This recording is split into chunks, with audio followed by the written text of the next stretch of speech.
Leading in Ministry is a video podcast designed to share anecdotal information that helps equip leaders in practical ways. Personal stories help drive the points home while making it both entertaining and informative.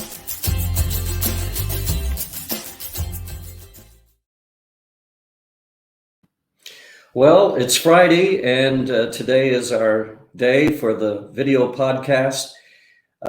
We've been doing this for a little bit over 3 months now, and it's been a wonderful time interviewing so many different individuals.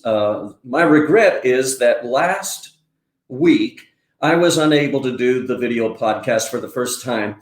I went on a vacation and spent 7 days in Nevada, just about an hour north of Vegas in Mesquite.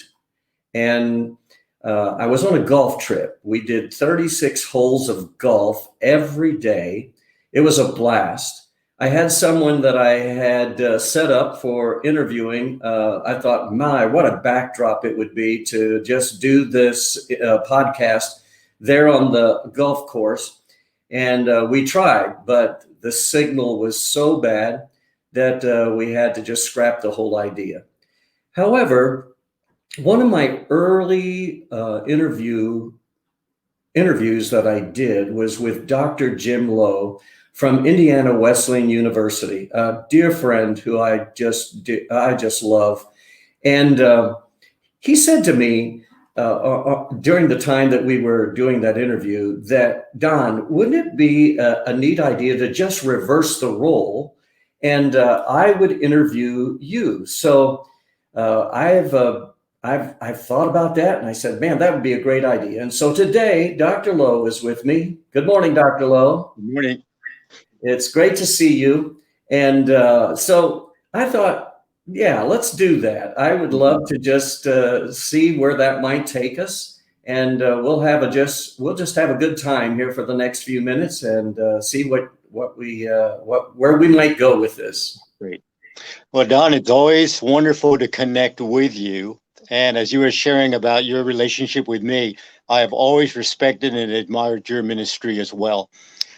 I do have some questions I'd like to ask you, but the first one is very simple. How many years have you actually been involved in full-time ministry? Yeah, we started in 1977 full-time, and I haven't even calculated that, but it's 40 some years now that we've been in full-time ministry. Oh, that's wonderful, wonderful, wonderful.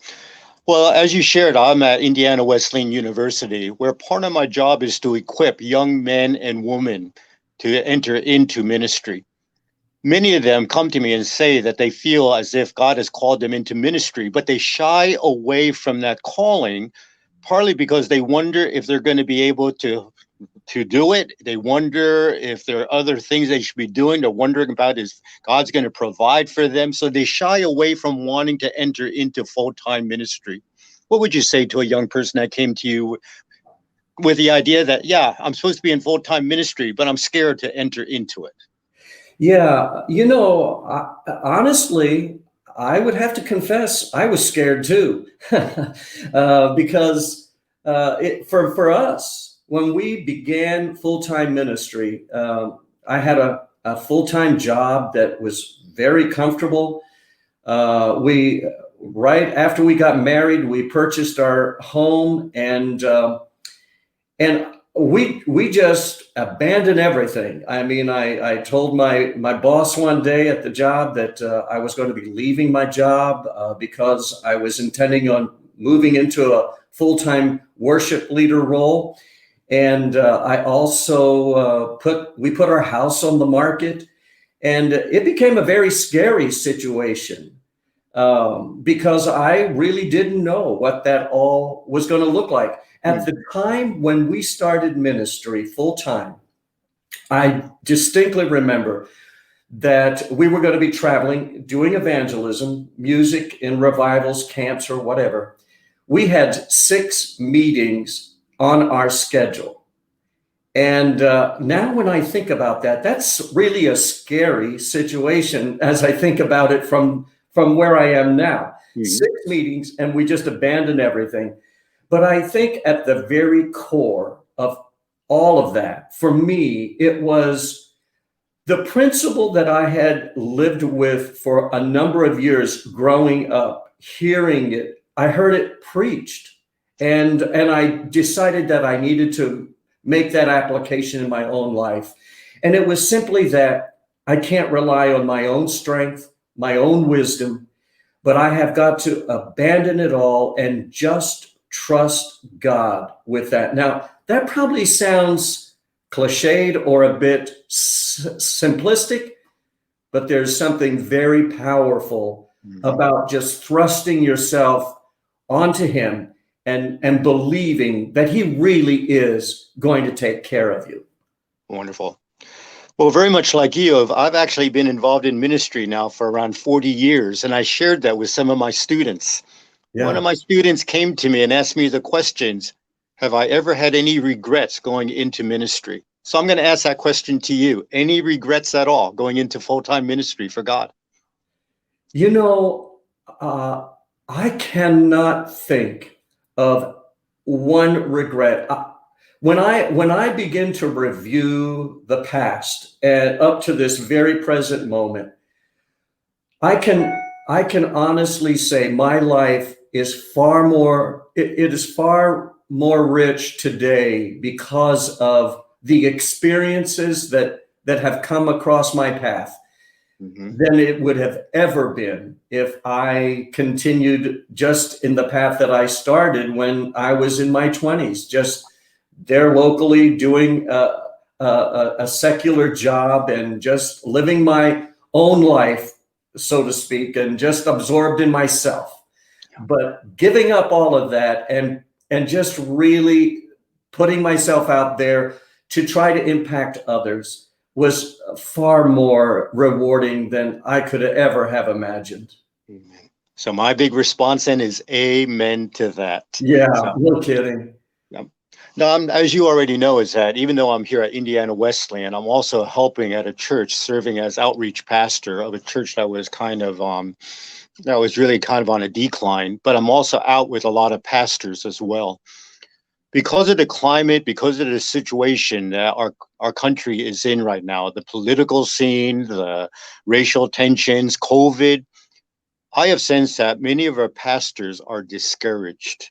What words of encouragement would you share with pastors at this point that are really feeling pretty down? Yeah, you know, and it's really true. I have read some material on the current climate with pastors and the discouragement that they're facing. I think that for me, the biggest thing is that we don't get distracted and that our focus remains on our message. I think the tendency during this climate is that we allow the main thing not to remain the main thing, and we pick up all of these other distractions and somehow focus on them. And as a result, our message that is so powerful and that is so needed in this current climate gets lost. And in addition, I think the ability to adjust. And the pandemic has just proven that you can't really establish any certain thing and say, yes, it's gonna work out just like this, because you start down that path and all of a sudden something else erupts. And so the ability to make quick decisions and to just be willing to be flexible is part of it as well. But I think for me, the main thing is making sure that our focus doesn't shift away from the message that is so powerful and needed for today. Amen. When I was a young pastor, many times it was the advice of older ministers, older Christians that kept me going. Yeah. If you could give advice to those in ministry today, what's the most important one that you could share with us? Yeah, for me, I would say, and again, for fear of it sounding a bit cliched, but at the end of the day, every time it comes back to this one thing. There's this tendency at times that I want to rely on my own strength. I think, I figured it out. I've got this. And it seems like when we get our heads in that spot, sure thing is that we will have something that comes up, and it's such a sudden reminder that we don't have this. Our ability to do ministry has got to start where we're relying on the wisdom of God, his strength that he provides, and not on our own strength. Amen. I'm going to ask you one more question. Okay. You and I are at that age that we're beginning to look at what happens when retirement comes.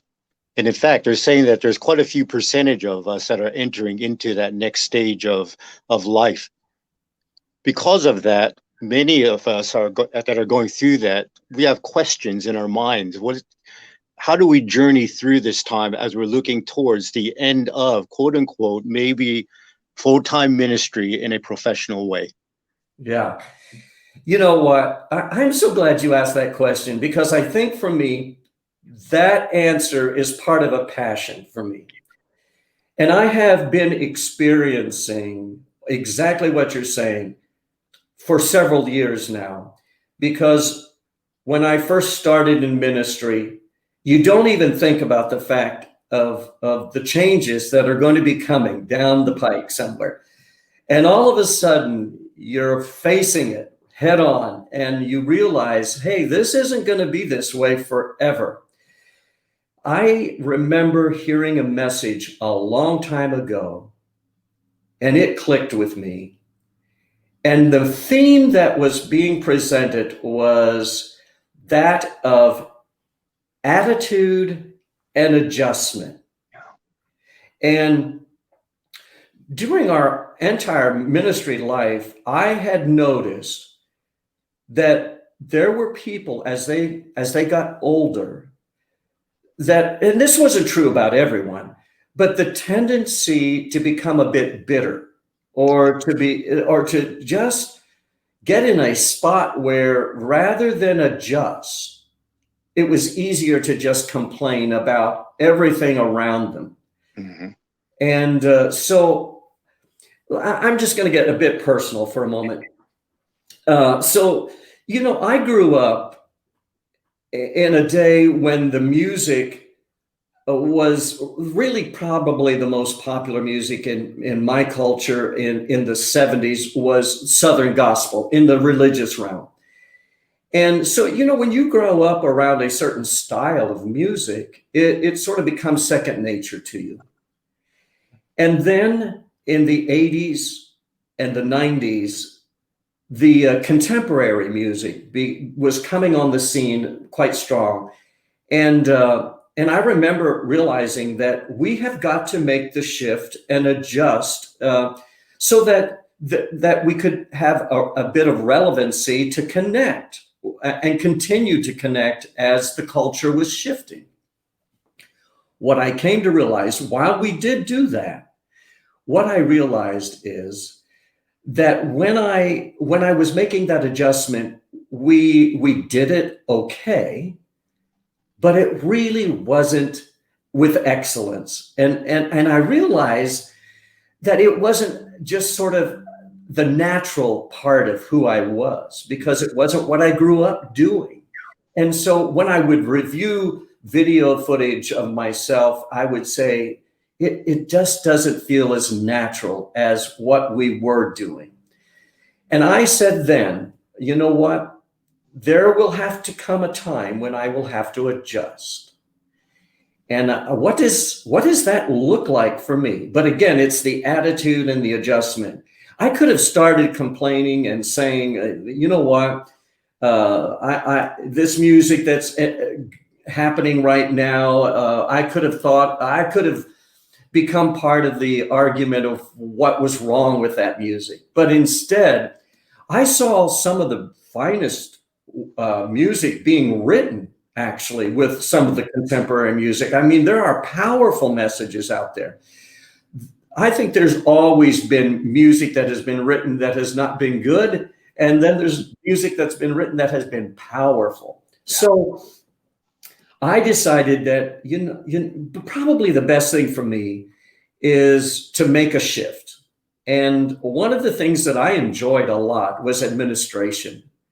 So I decided for us, I would move into more of an executive pastor role. And for a number of years, we did both. Even currently where I'm at, for a period of time, we were doing both a traditional worship as well as the executive pastor role. But for me, it was about an attitude and making that adjustment, realizing that things were changing. And I'm not going to just sit idly by and just complain and talk about all the things that weren't like I thought it should be.